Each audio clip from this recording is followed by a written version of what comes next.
La historia de cómo los animales han cambiado nuestra historia es sobre todo la historia de cómo los animales nos ayudaron a hacer historia. Esta es la historia de los animales que han trabajado con nosotros y para nosotros. Nos han alimentado y vestido. Han luchado por nosotros y han sido nuestros amigos. Esta es la historia de los animales que hemos creado. Lo que los humanos hubieran conseguido solos si ningún animal hubiera sido nunca domado, domesticado y cuidadosamente criado es incierto. Pero hubiera sido mucho menos de lo que vemos en el mundo de hoy. Esa es la razón por la que nuestra historia se titula Animales que cambiaron la historia.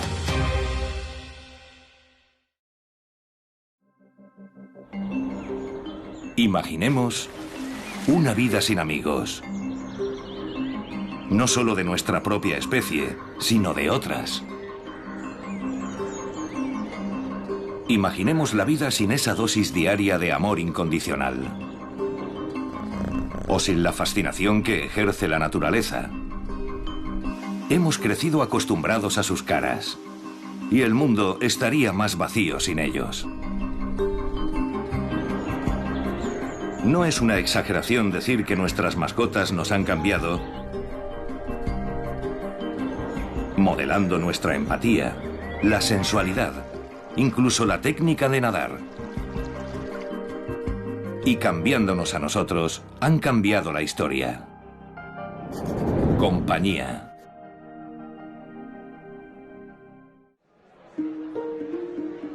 A lo largo de la historia nos hemos rodeado de animales. Animales salvajes domesticados para ayudarnos a sobrevivir, proporcionarnos comida, abrigo frente a los elementos, ayudarnos a trabajar. Además, están los animales que tenemos simplemente por la compañía que nos ofrecen. Desde bichos peludos a gigantes.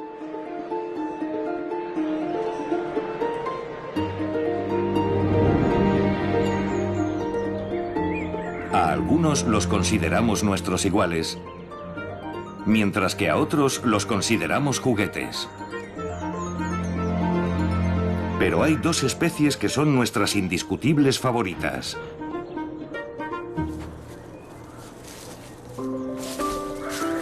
Puede decirse que el mundo está dividido entre las personas perrunas y las personas gatunas sin puntos de encuentro.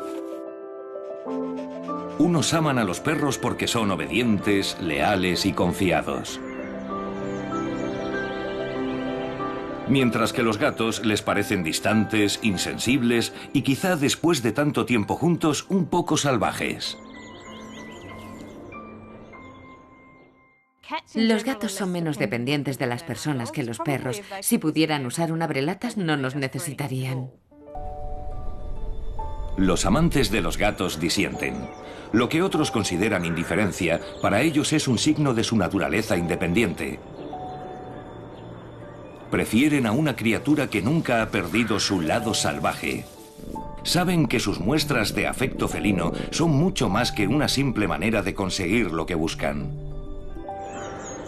Aún así, a pesar de sus obvias diferencias, tanto los perros como los gatos han vivido con nosotros durante miles de años.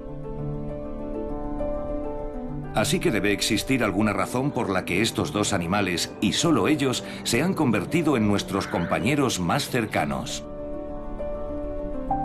Pero ¿cómo se convirtió el gato en nuestro tigre casero? Y el perro en el mejor amigo del hombre. Los perros.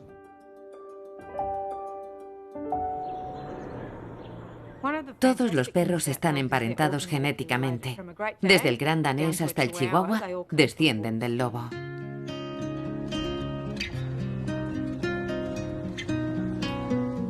Pero cuando observamos la amplia variedad de razas que existen, la mayoría de ellas no se parecen a los lobos en absoluto.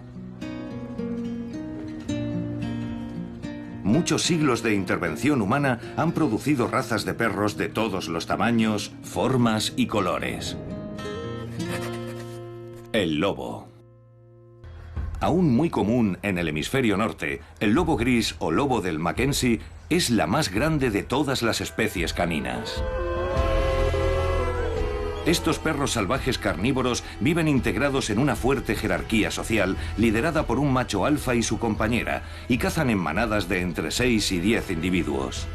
La relación entre el lobo y el hombre es turbulenta, a menudo cargada de miedo y desconfianza, pero no siempre ha sido así.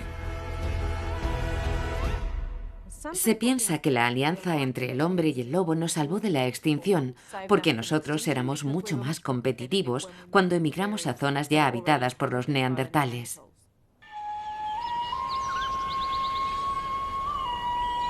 Si damos un salto hacia adelante de 360.000 años, algunos lobos ya se habían convertido en animales que nosotros consideraríamos perros.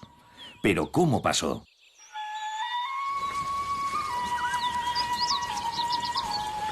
Una teoría es que los cazadores-recolectores adoptaron cachorros de lobo huérfanos y muy monos que merodeaban cerca de los asentamientos humanos en busca de alimento.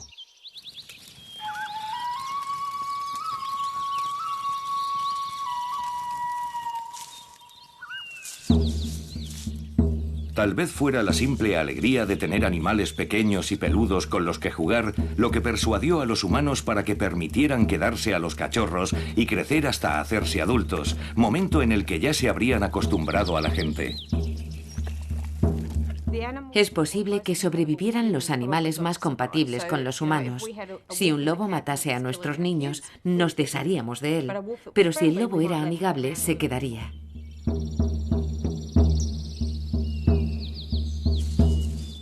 Pero ser amigable y bonito no habría sido suficiente. Encontrar comida en la Edad de Piedra no era fácil. Los primeros humanos no habrían tolerado tener que alimentar una boca más. Para poder vivir con la manada humana, el lobo tenía que ser útil. Los antiguos cazadores-recolectores y los lobos competían por las mismas presas y usaban las mismas técnicas para encontrarlas. Es lógico que unieran sus fuerzas. El trabajo en equipo les permitió cazar presas más grandes y a menudo más peligrosas. Los humanos eran más inteligentes, pero los lobos tenían una ventaja para la caza. Su sentido del olfato es 100 veces más sensible que el nuestro. Pueden detectar el rastro de su presa mucho antes que nosotros. El agudo olfato del lobo y su destreza cazando se convirtió sin duda en una gran ventaja. Lo que somos probablemente se deba a esa alianza entre el ser humano y el lobo o el perro. Esa sociedad nos hizo mucho más fuertes y competitivos en términos de supervivencia de lo que hubiéramos sido.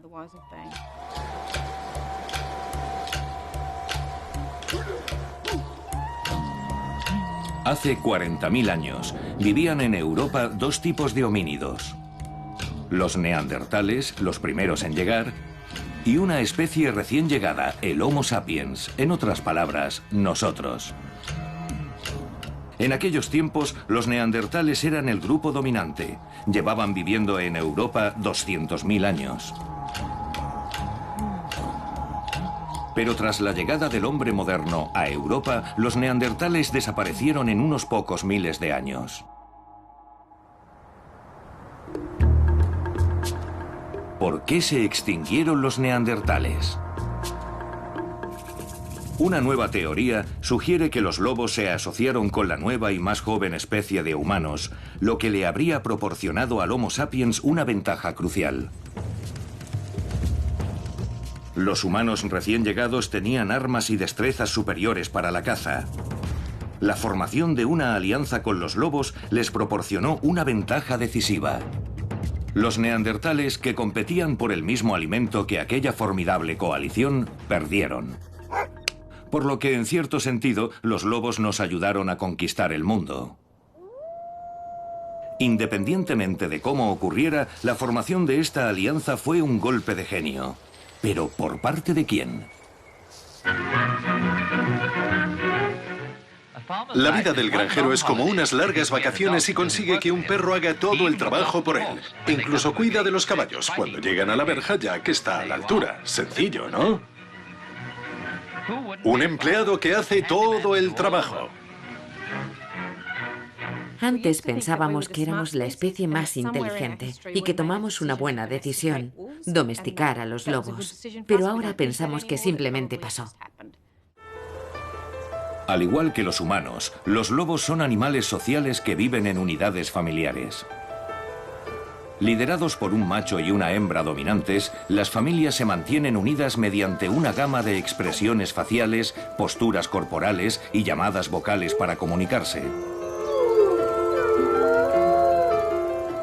Su fuerte sentido de la jerarquía social probablemente tenga algo que ver con la sumisión progresiva de los lobos ante los seres humanos.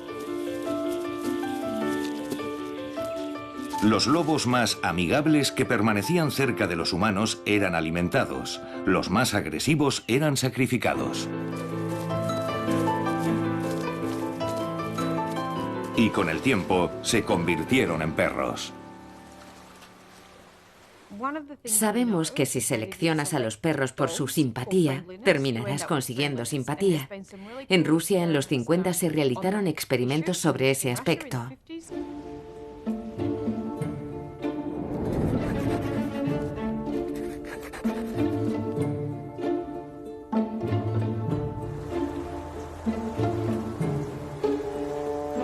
Poco tiempo después de terminar la Segunda Guerra Mundial, Dmitry Belyayev, un genetista ruso, realizó algunos experimentos con zorros que, al igual que los perros y los lobos, pertenecen a la familia de los cánidos.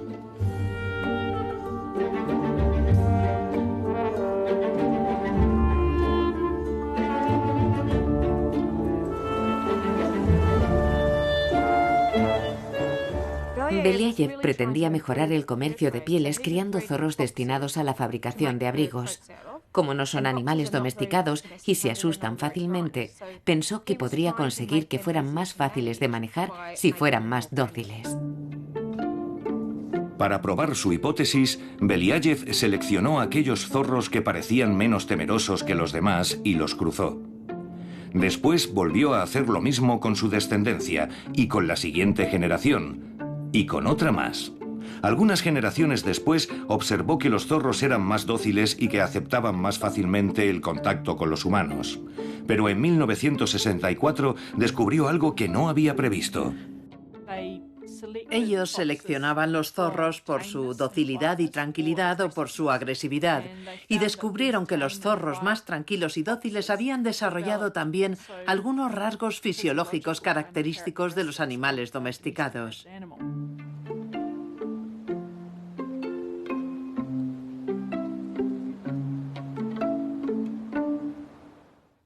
Belyayev se sorprendió ante esos resultados. Pensaba que los cambios evolutivos eran increíblemente lentos y que algo así solo podía haber ocurrido tras miles y miles de años, pero sucedió en tan solo 30 generaciones, en un tiempo muy corto.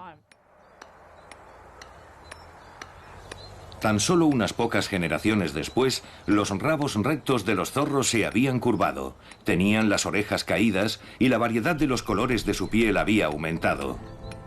Incluso mostraban manchas, un rasgo que nunca se había observado en estado salvaje.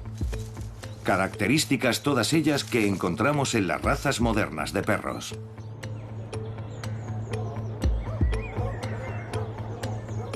Si Belyayev pudo reproducir en los zorros el carácter y el aspecto de los perros en tan poco tiempo, ¿es posible que de alguna forma el ADN de la docilidad de los perros esté relacionado con el gen que controla sus características físicas?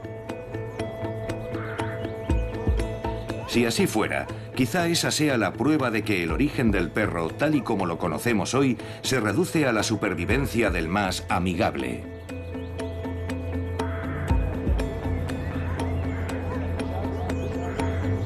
Un rasgo quizás que permitió al perro acercarse más a nosotros que ningún otro animal en nuestra historia. Alrededor del 5000 a.C., hacía ya mucho tiempo que la transformación del lobo en perro se había consumado. Y la relación entre el perro y el hombre se había extendido por todo el mundo. En la antigua Roma y en China, los perros falderos eran usados por las clases ociosas para alejar a las pulgas de sus amos. Y en algunas regiones, el calor de un perro en el regazo estaba considerado un buen remedio para los dolores de tripa. No deja de resultar irónico que en torno al 150 a.C. se utilizaran perros para proteger el ganado de algunos depredadores, como por ejemplo su antepasado salvaje, el lobo. Pero a lo largo de la historia, los perros también nos han protegido a nosotros. En el año 79 después de Cristo, el monte Vesubio entró en erupción en la costa italiana.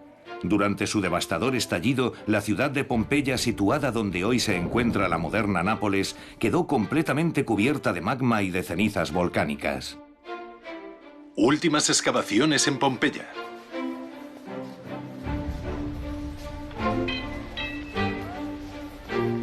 Durante las excavaciones en Pompeya, los arqueólogos descubrieron un perro llamado Delta. La ceniza volcánica solidificada había preservado su cadáver. Delta fue encontrado encima de un niño como si hubiera intentado proteger a su dueño. Su collar reveló que aquella no había sido la primera vez que el perro había actuado de forma heroica. En su collar estaban escritos su nombre, Delta, y una lista con las 3 ocasiones en las que había salvado a Servinus, su dueño. Una vez de morir ahogado, otra ante una banda de ladrones y por último del feroz ataque de un lobo. El último acto de Delta es un símbolo imperecedero de la confianza, la lealtad y el compañerismo compartidos por un hombre y su mejor amigo. Los estudios genéticos del perro moderno han seguido el rastro hasta sus ancestros para conocer las razas más antiguas como el Basenji de África, el Sharpei de China, los lebreles de Oriente Medio, como el lebrel afgano, y los perros árticos, como el husky y el malamut. Hoy en día un perro con pedigrí es una valiosa mercancía. Se pagan más de 1000 guineas por algunos. Esas pruebas también revelaron que las razas más modernas de perro aparecieron solo durante los últimos 500 años mediante técnicas de reproducción selectivas. Ahora, especialmente en los países desarrollados, los perros son considerados fundamentalmente como animales de compañía. Pero su talento les hace también aptos para una gran variedad de trabajos prácticos. Y ahí van los perros. Su primer salto debe ser una sorpresa. Pero si piensan que no les gusta, miren esto. Enseguida empieza el rescate de un piloto que solo podía ser sacado de esta tierra helada con ayuda de un trineo tirado por perros.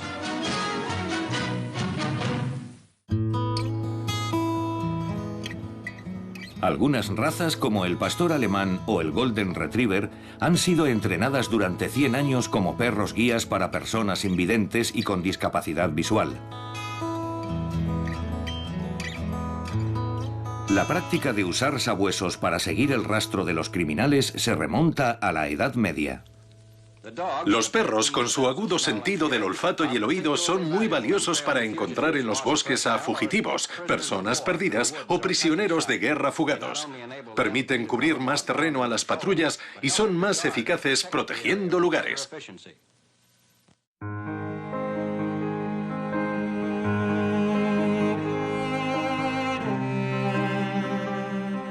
En 1957, una perrita rusa de nombre Laika fue celebrada como una heroína mundial tras convertirse en el primer ser vivo que salía de la Tierra y entraba en el espacio.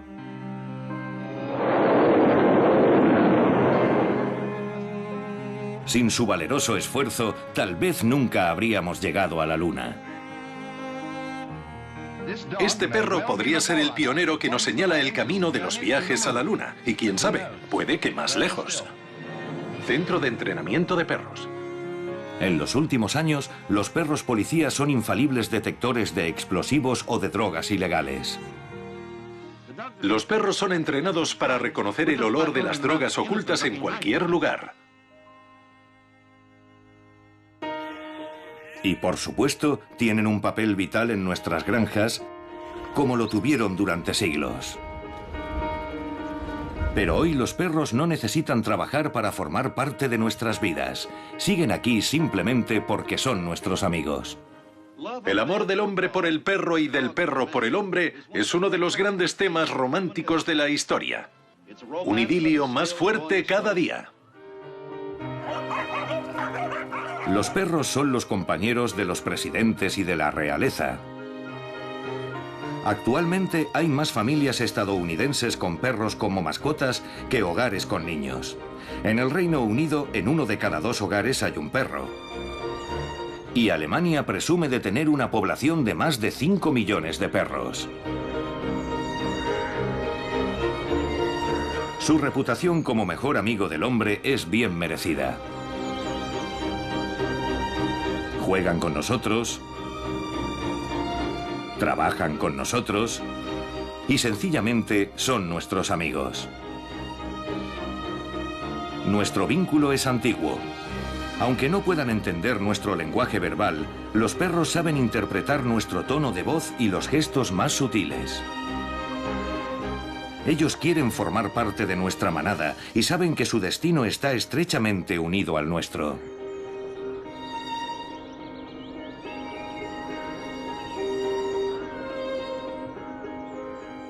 Algo que no puede decirse tan fácilmente de nuestra otra mascota favorita: los gatos.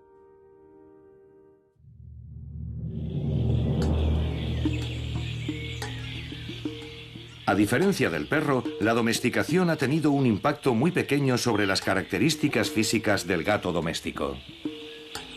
Su apariencia sigue siendo muy similar a la de su pariente, el gato salvaje perteneciente al género Felis. Emparentado con los grandes felinos, como los leones y los tigres, los pequeños gatos salvajes siguen habitando desde las brumosas junglas de Asia a los áridos desiertos de África. Hábiles depredadores nocturnos, cazan fundamentalmente aves y pequeños mamíferos.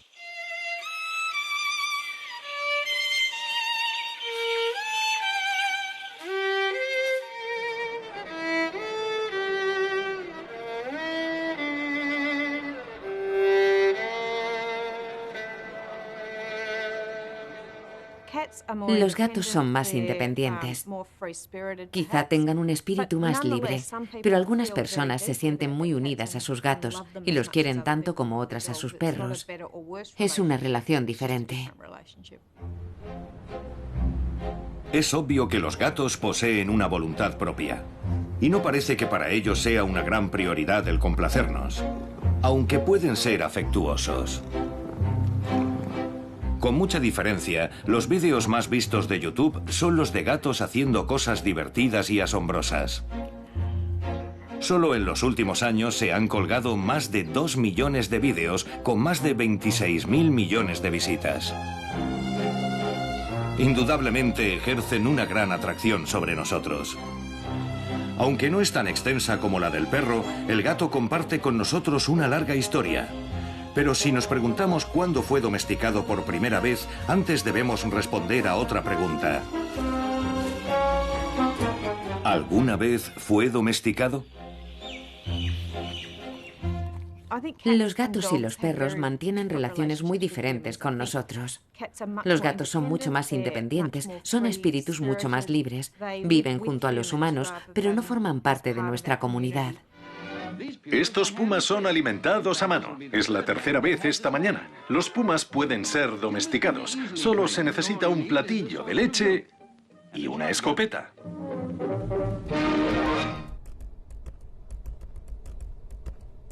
Si observamos a un gato doméstico, veremos una criatura que sigue siendo muy independiente, llena de instintos depredadores y que nunca ha sido completamente domesticada. Aún así, a pesar de ser salvaje, este animal comparte nuestras vidas y hogares. ¿Cómo ha sucedido? Durante mucho tiempo, los historiadores creyeron que los primeros gatos domesticados aparecieron en Egipto hace 4000 años.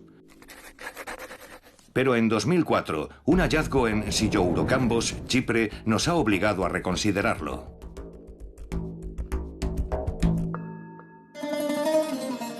Los arqueólogos desenterraron una tumba de la Edad de Piedra en la que descubrieron el esqueleto completo de un hombre del Neolítico. Pero no estaba solo. Junto a él encontraron el esqueleto de un gato cuidadosamente colocado junto a los restos humanos.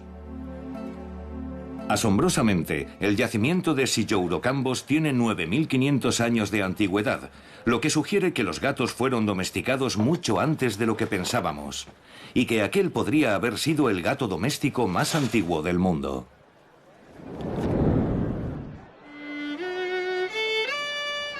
Cuando los cazadores-recolectores se hicieron agricultores, no tardaron mucho en cosechar más grano del que podían consumir. Y lo almacenaron. Y entonces, al igual que ahora, a los roedores les encantaban los cereales. Y entonces, como ahora, a los gatos les encantaban los roedores.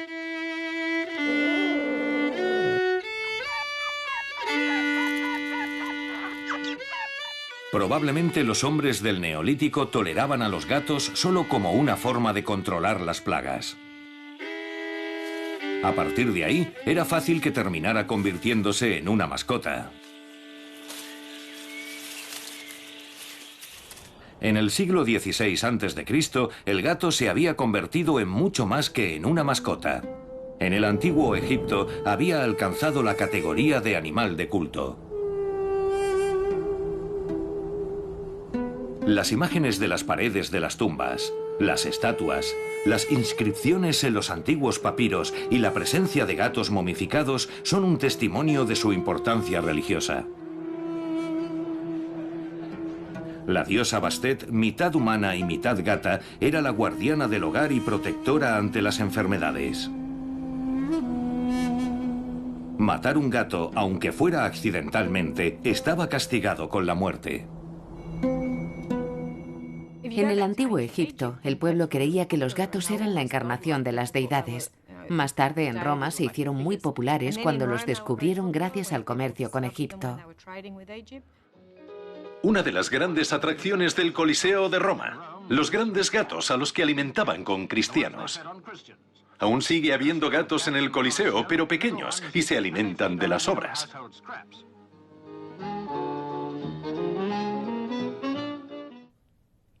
En la Edad Media las cosas empezaron a ponerse feas, con consecuencias desastrosas para los gatos y para las personas.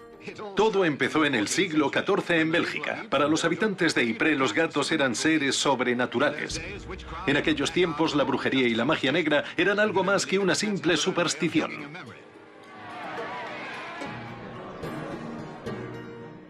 Su vinculación con la herejía creció en la cultura cristiana. El gato, y especialmente el gato negro, fue considerado un colaborador de quienes practicaban la magia negra. En el 1232 después de Cristo, el Papa Gregorio IX publicó una bula papal llamada Vox in Rama, condenando el resurgir de la herejía. En ella se asociaba a los gatos con los rituales satánicos. Esas palabras infundieron el miedo entre la población, con una persecución generalizada de los gatos en toda Europa.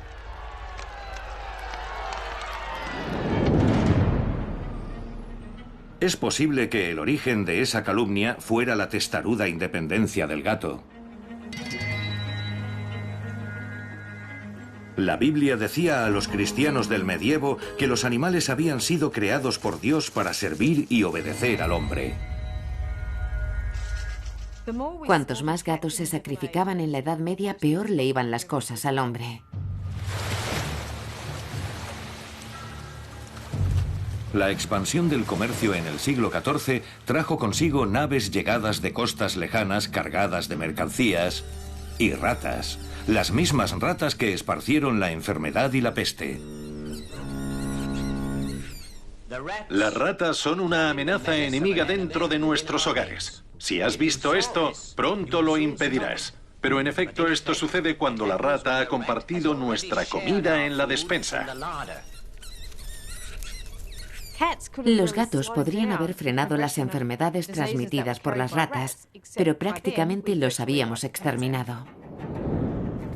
Los gatos fueron primero aceptados en nuestra vida para controlar las plagas. En el siglo XIII, los gatos negros se relacionaron con la adoración satánica. Durante el siglo XIV, la persecución de la que fueron víctima redujo drásticamente su número en Europa. Sin control, la población de ratas se disparó. y las enfermedades que portaban se extendieron por las ciudades como un reguero de pólvora. Poco tiempo después, había muerto 1 de cada 2 europeos. Quizás el número hubiera sido mucho más bajo si el hombre hubiera sido más amable con sus compañeros felinos.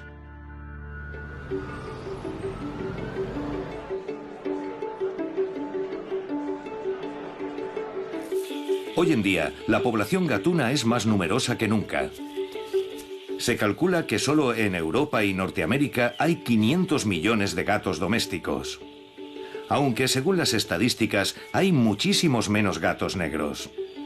Pero si el gato es tan salvaje e independiente, ¿cómo ha logrado hacerse un hueco en nuestras vidas?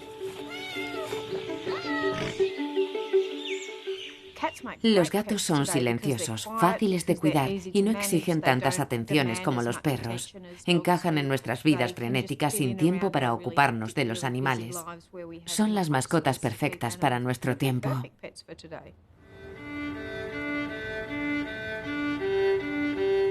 Su independencia los hace aún más atractivos, porque prácticamente no tienes que prestarles ninguna atención. Salvo a la hora de comer. No es necesario sacarlos a pasear, ni encontrar a alguien que los cuide cuando sales unos días de la ciudad.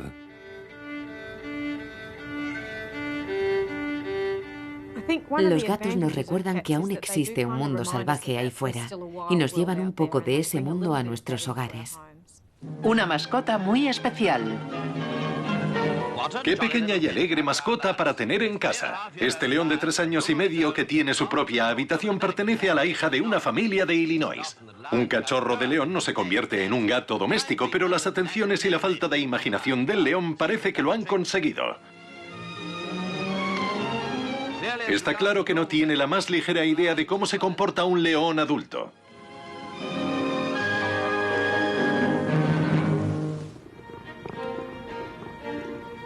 Recientes investigaciones sugieren que los gatos son muy beneficiosos para nuestra salud. Al parecer, las personas que ven vídeos de gatos se sienten más optimistas y padecen menos ansiedad. Un estudio realizado a lo largo de una década demostró que las personas que convivían con gatos tenían un 30% menos de probabilidades de morir de un infarto. Parece que haciéndonos más felices, los gatos también consiguen que estemos más sanos.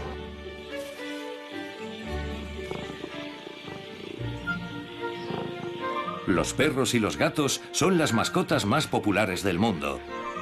Pero no siempre ha sido así. Para que los primeros humanos los aceptaran, los animales tenían que resultar útiles de alguna forma, como alimento, como compañeros de caza, vigilantes, controlando plagas. Pero a medida que el hombre refinó el arte de la cría de animales, pudo criarlos buscando otras cualidades. Con el tiempo, algunos animales fueron criados para la competición, el combate o las carreras, o para ser exhibidos como símbolo de estatus o de moda. Pero ese es un concepto relativamente nuevo. En la Europa protestante, tener animales por el placer de tenerlos era considerado un despilfarro e incluso algo pecaminoso. La aceptación de las mascotas como algo de lo que podía disfrutar incluso una familia de clase media no se impuso en Europa y Norteamérica hasta el siglo XIX. Sin embargo, hubo un animal que cautivó nuestra atención y nuestros corazones mucho tiempo antes. Un animal que por lo general se tenía más como entretenimiento que para que trabajara para nosotros.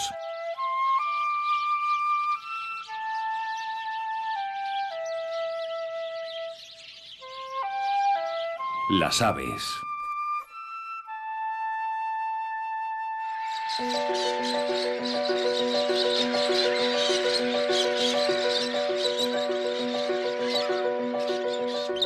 Admiradas por su estética, por la belleza de su canto y por el simple placer de su compañía.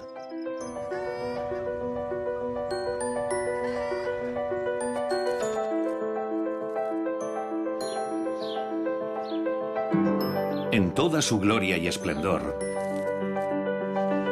los pájaros domésticos son muy populares en muchas culturas de todo el mundo.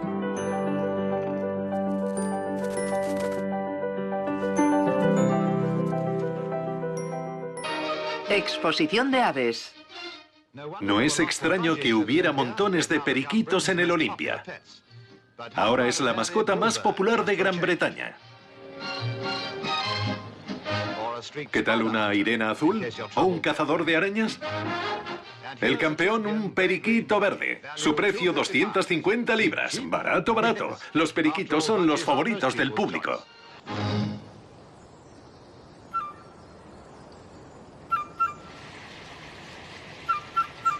El ser humano empezó a tener aves de compañía hace aproximadamente 4000 años.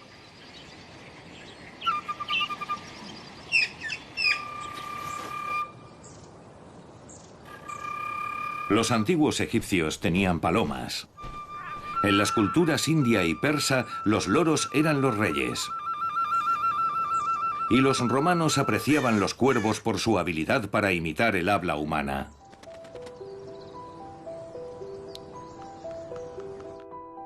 En la Europa del medievo y del Renacimiento, solo la realeza o los muy acaudalados tenían pájaros.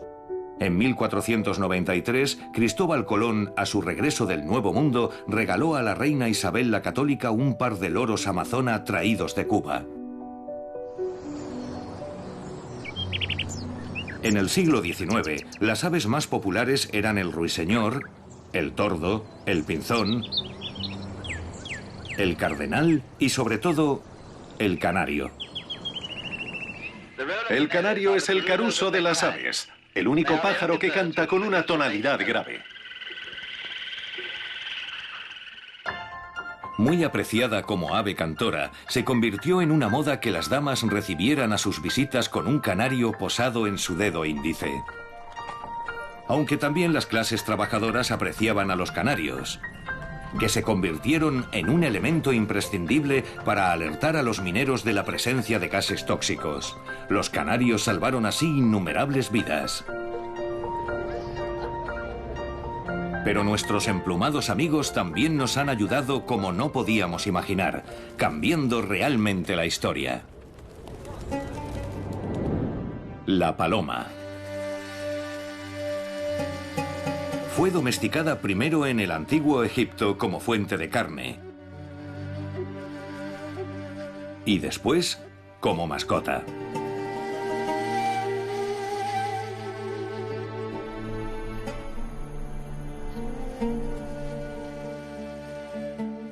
En el Bagdad medieval observaron que las palomas siempre encontraban el camino de vuelta a casa y a alguien se le ocurrió que podían llevar mensajes.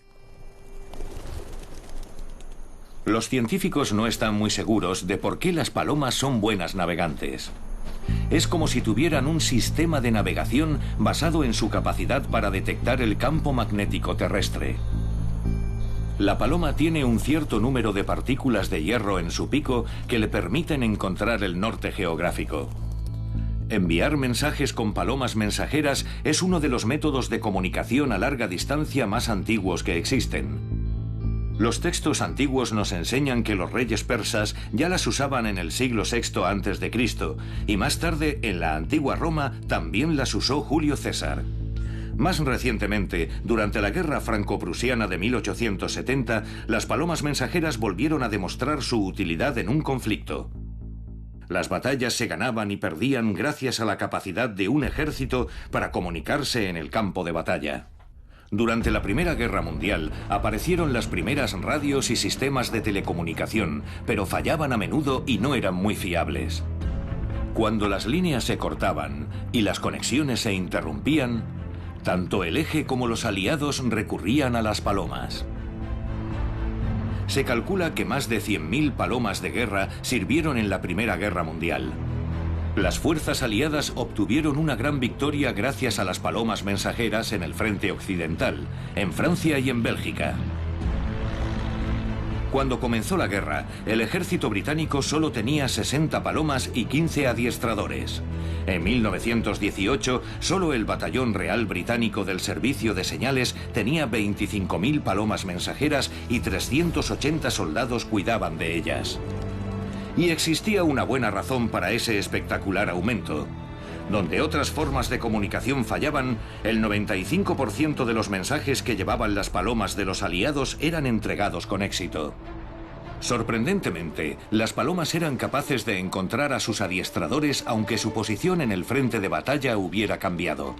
Además de su agudo sentido de la orientación, las palomas mensajeras viajaban a gran velocidad, por lo que era muy difícil abatirlas. Los alemanes estaban tan preocupados por el éxito de las palomas aliadas que enviaron escuadrones de halcones a la primera línea. Algunas palomas aliadas escapaban del fuego enemigo para caer en las garras de las aves rapaces alemanas, pero la mayoría conseguían atravesar las líneas enemigas. Las aves británicas desempeñaron un papel crucial en algunas batallas. Quizás la paloma soldado más famosa fue Cher Ami. El 4 de octubre de 1918, gravemente herida por el enemigo, voló 40 kilómetros sobre territorio enemigo para llevar una información crucial que salvó la vida a varios centenares de soldados aliados.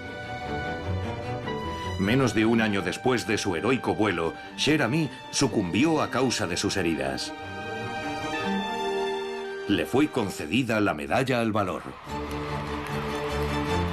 A pesar del avance de las telecomunicaciones, el cuerpo aliado de palomas mensajeras no fue desmantelado hasta después de la Segunda Guerra Mundial, en la que volvió a desempeñar un papel vital.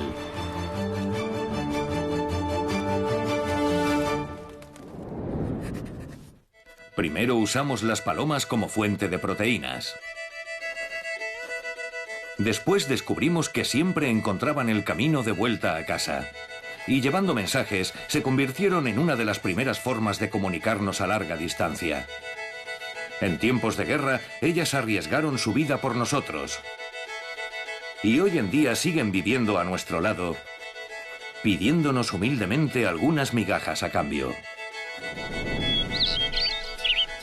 En muchas culturas de todo el mundo, las aves siguen siendo mascotas muy populares. Aunque nuestra actitud hacia los animales no deja de evolucionar, algunos cuestionan la moralidad de mantener a estas espléndidas criaturas encerradas en jaulas. Pero ese no es un sentimiento que solo afecte a la situación de nuestras amigas las aves.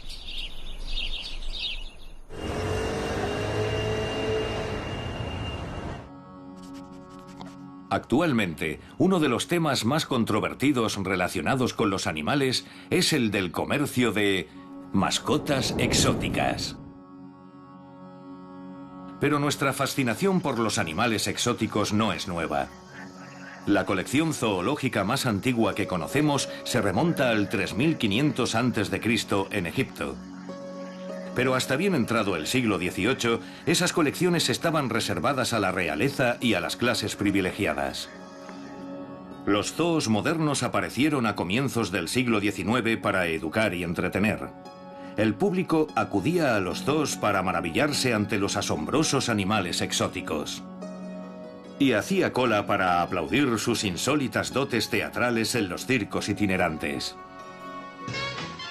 Viendo estas imágenes puede que se le quiten las ganas de tener como mascota a un gran felino. Tenga mucho cuidado. Parece que está jugando, pero yo creo que podría borrarle la sonrisa de la cara.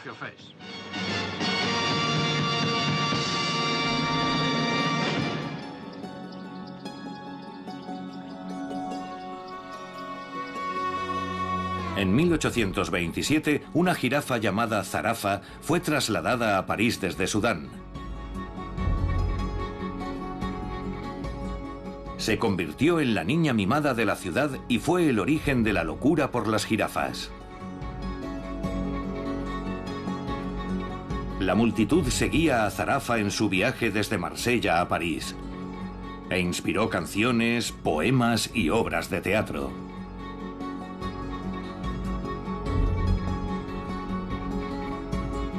La locura no se detuvo ahí y enseguida tener animales salvajes se convirtió en una moda. Pero hoy la importación de animales exóticos no es una historia optimista. De hecho, es el lado más oscuro de nuestra relación con las mascotas.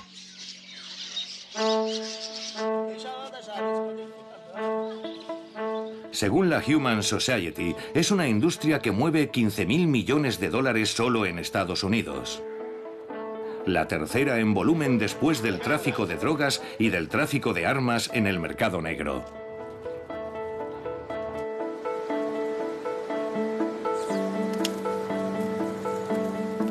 Todo comienza con los cazadores furtivos que capturan animales salvajes y los venden al mejor postor. Los animales son maltratados y muchos mueren durante el viaje. Las serpientes, las aves, los monos y los grandes felinos son los animales más demandados. Atasco de tráfico. Un atasco de tráfico en un aparcamiento de Nueva York. Esta es la causa. Sus piernas están bien, su cabeza... Él sí conserva la suya. No dejen sus artículos en los coches. No está bien tener un tigre en el jardín como mascota. No están domesticados. Además, tiene graves consecuencias para la conservación del entorno en el que debería estar viviendo ese tigre. El zumbido de un colibrí de 1000 libras en una jaula con calefacción eléctrica. Y el bufido de un tucán de 100 libras. Internet ha hecho que el mercado negro de animales sea muy lucrativo. Eso, sumado a la caza furtiva y al deterioro del hábitat, hace que la presión sobre las especies salvajes sea mayor que nunca. Solo en las últimas décadas se han extinguido más del 50% de las especies salvajes que había en el mundo.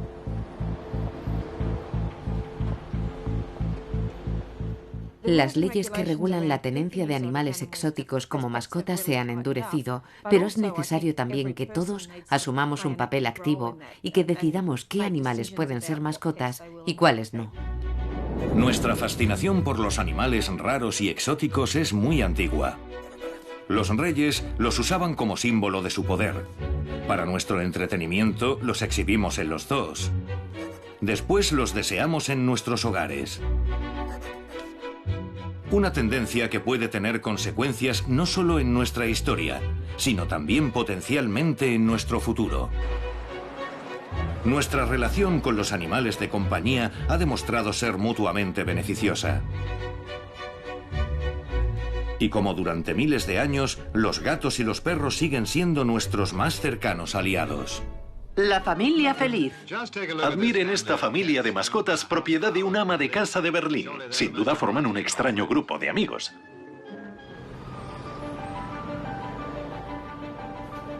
A lo largo de la historia hemos invitado a muchas especies a compartir nuestras vidas. No solo por razones pragmáticas, también por la alegría de la relación. Relaciones que sin duda continuarán progresando. Después de todo, hemos llegado muy lejos juntos. ¿Y dónde estaríamos sin nuestro tigre casero? ¿O sin el mejor amigo del hombre? Desde las alianzas incómodas y los arreglos mutuamente beneficiosos, se han convertido en algo más que simples animales domesticados por el hombre. No son los animales más cercanos a nosotros genéticamente, pero nuestra larga historia compartida los convierte en los animales que mejor conocemos. Para nosotros son una fuente de cariño cuando estamos solos. Y aunque perdieran gran parte de su naturaleza salvaje, la conservan mejor que nosotros. Y eso los convierte en un buen recordatorio de nuestro origen.